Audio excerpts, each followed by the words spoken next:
महाराज जी, मैंने अपने जीवन में बहुत असफलता देख ली है। मेरा मन हमेशा नकारात्मक विचारों से भरा रहता है। कृपया कोई विधि या उपाय बताएं ताकि मैं अपने इन बुरे दिनों का सामना कर सकूं।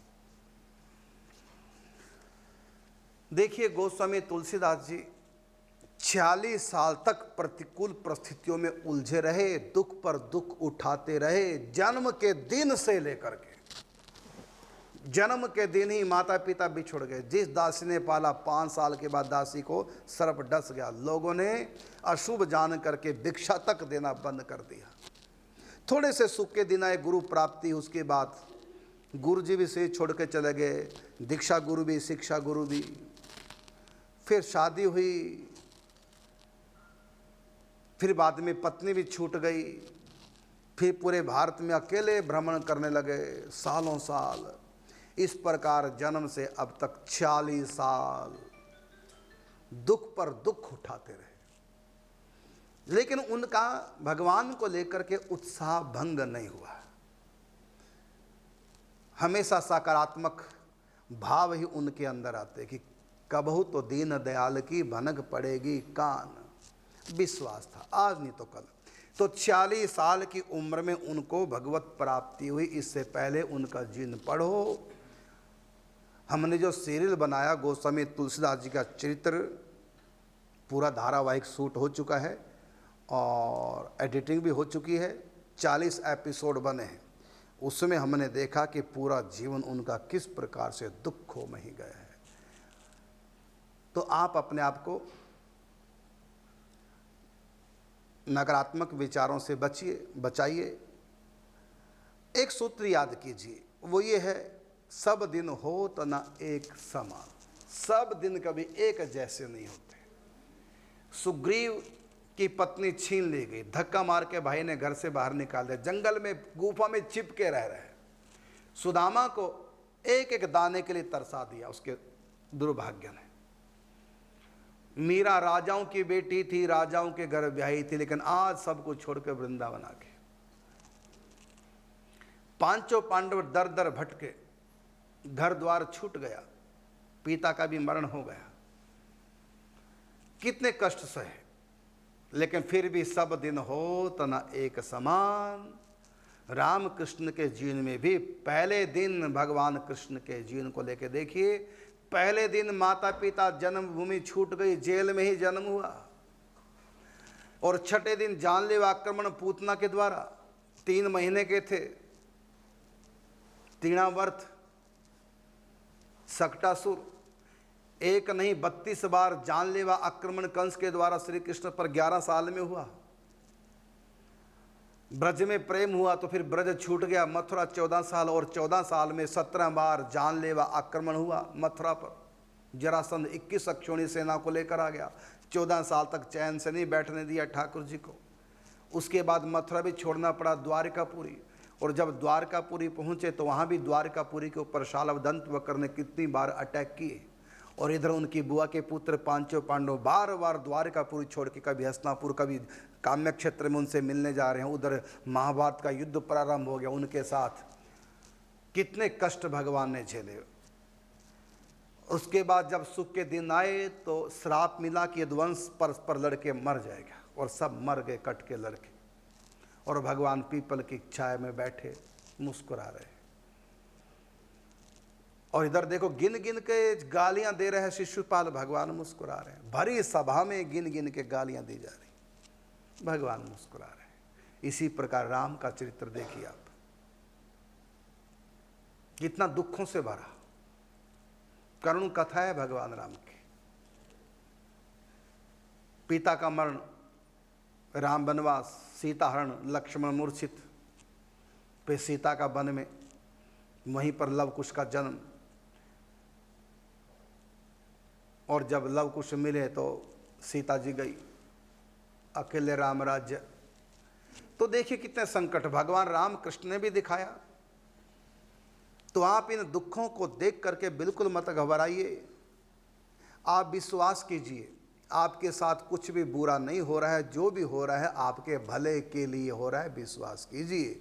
डॉक्टर जब सुई लगाता है दर्द होता है, लेकिन आपको विश्वास होता है कि मेरे भले के लिए है। इसी प्रकार से डॉक्टर ऑपरेशन करता है, कुछ भी डॉक्टर करता है, फोड़ा दबा के मवाद निकालता है, कष्ट तो होता है, लेकिन मन में विश्वास है कि डॉक्टर जो करता है हमारे भले के लिए। इसी प्रकार स्त्री बच्चे को जन्म दे रही है, कष्ट पा रही है, लेकिन उस कष्ट में भी उसके मन में खुशी का एहसास होता है कि जो भी कुछ हो रहा है मेरे सुख के लिए, मेरे भले के लिए।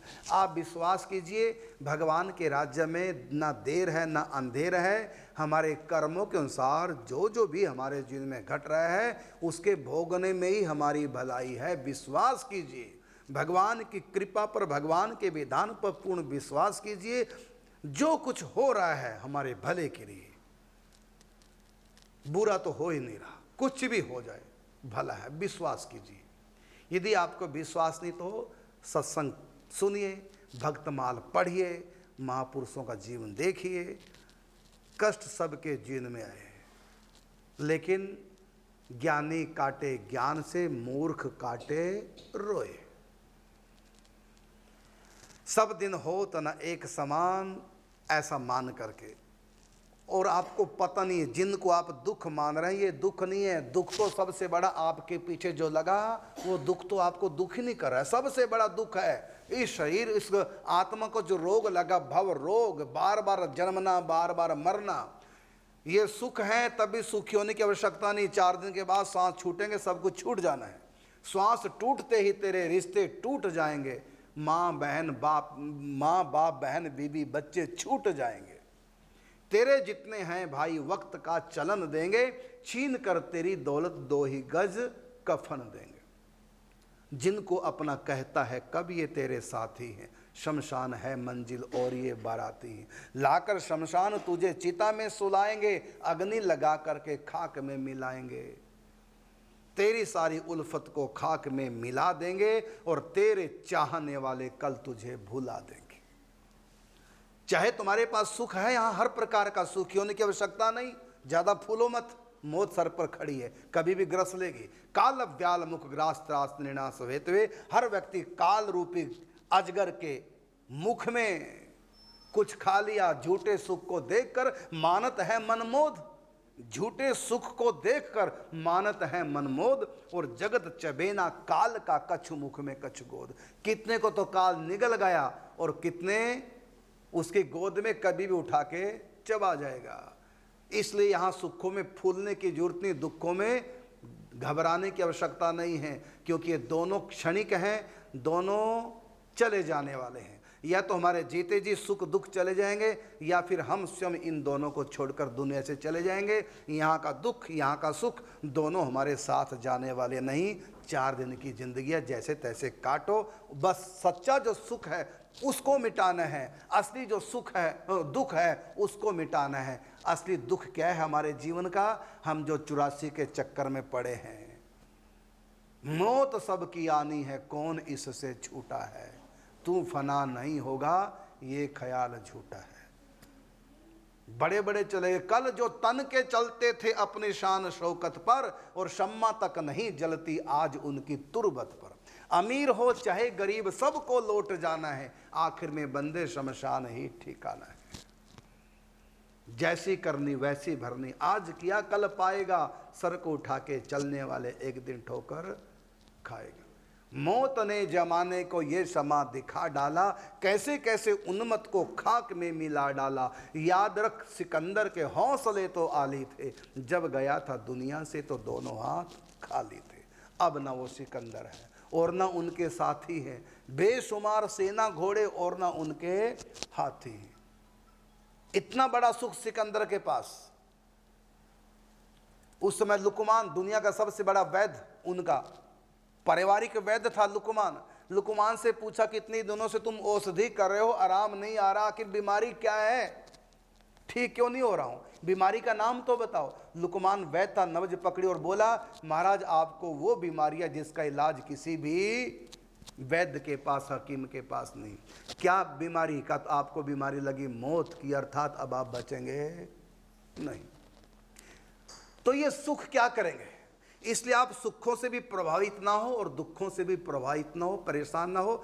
नकारात्मक विचारों को छोड़ो और भगवान की भक्ति में लगो, कर्तव्यों का पालन करते रहो और जैसे तैसे बने भगवान का भजन करते रहो।